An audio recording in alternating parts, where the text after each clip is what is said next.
ನಮಸ್ಕಾರ ವೀಕ್ಷಕರೇ, city news Kannada ಚಾನಲ್ಗೆ ಸ್ವಾಗತ. ನಾನು ನಿಮ್ಮ ಸಂತೋಷ್ ನಾಗಮ್ನವರು. ವೀಕ್ಷಕರೇ, ಯುವತಿಯರಲ್ಲಿ ದುಶ್ಚಟಗಳು ಹಾಗೂ ಸಾಮಾಜಿಕ ಜಾಲತಾಣ ದುರುಪಯೋಗ ಹೆಚ್ಚಳ.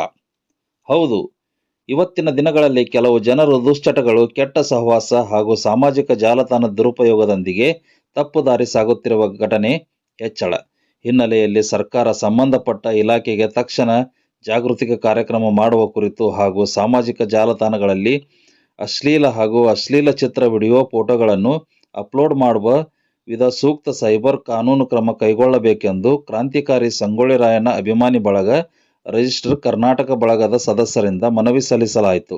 ರಾಜ್ಯಾಧ್ಯಕ್ಷರಾದಂತಹ ಸುರೇಶ್ ಗೋಕಾಕ್, ಕಿರಣ್ ಉಪ್ಪಾರ್, ಅಶೋಕ್ ಹಾದಿಮನಿ, ರಾಮಚಂದ್ರ ದಳ್ವಿ, ಪ್ರವೀಣ್ ಗೋಕಾಕ್, ಪ್ರದೀಪ್ ಎಲಿಗಾರ್, ಚಾಂದ್ ಹಾವೇರಿಪೇಟ್, ಆನಂದ್ ಶಿರ್ಕೋಳ್, ಮಂಜುನಾಥ್ ಕೋಟ್ಕಾರ್ ಇನ್ನೂ ಅನೇಕರು ಭಾಗವಹಿಸಿದ್ದರು.